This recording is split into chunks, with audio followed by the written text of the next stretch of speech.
So your toddler's a picky eater and you don't really know why. You're trying to do all the things, but it doesn't seem to be working. Today we are diving into 3 real reasons for picky eating. Hey, welcome back. My name's Holly. I'm a pediatric occupational therapist and mum to 2 adorable toddlers. My channel is about all things early childhood development for 1 to 3-year-olds, because when it comes to toddler development, what you do, mama, matters. So today we are talking about real reasons for picky eating. The 3 reasons we're going to be going over today are medical, oral motor, and sensory. While it's normal to expect fluctuations in the amount of food that our toddlers eat and that they'll have some preferences for different foods, picky eating should never be ignored. Once we fall into a habit of serving up only those chicken nuggets and that plain spaghetti, we actually do our toddlers a disservice by snowballing their picky eating. Although 48% of Americans say that parents are to blame for picky eating, that is definitely not always the case. There are real underlying issues that make eating something really scary for some toddlers. The way we approach mealtimes and the recommended strategies for overcoming picky eating are very different for a toddler that has underlying issues. So let's dive in. 3 real, legit reasons for picky eating. The first reason is medical. Some children have issues like constipation or digestive issues like acid reflux that can play a big part in picky eating for toddlers.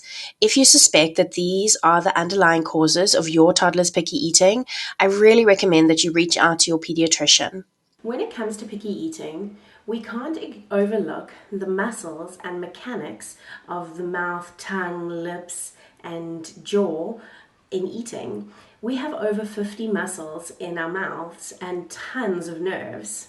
So what does oral motor mean?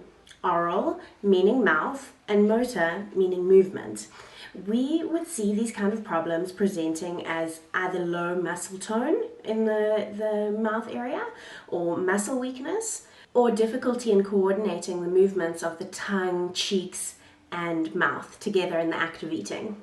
According to normal development, oral motor skills for a 1-year-old are quite different to those of a 3-year-old.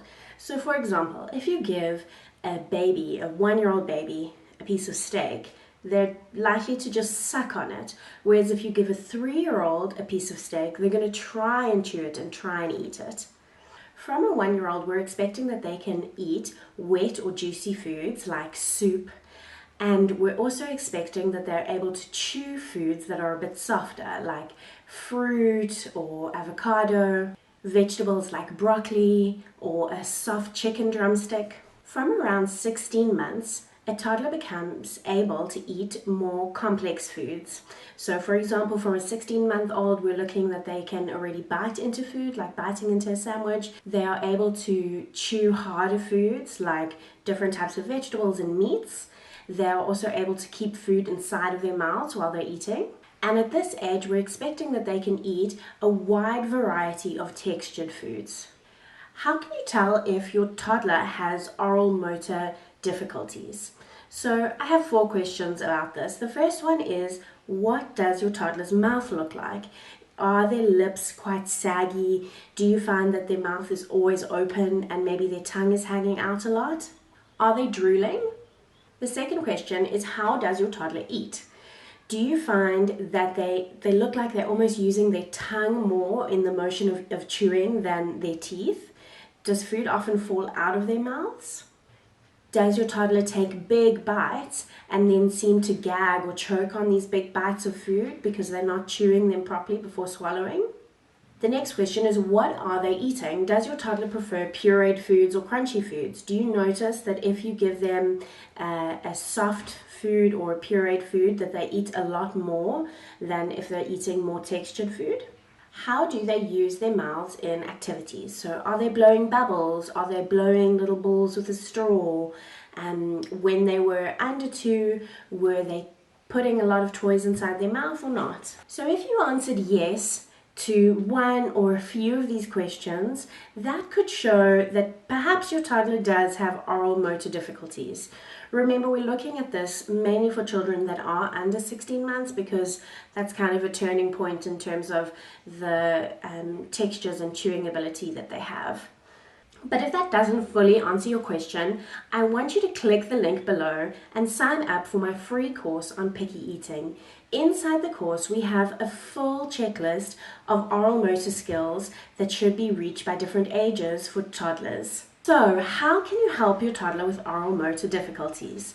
First of all, an occupational therapist or speech therapist would be a great asset in helping your toddler to learn how to use their mouth in a coordinated way. Some ways that you could help your toddler are by doing a variety of different activities using the mouth. So think about blowing bubbles, blowing through a straw, sucking through a straw.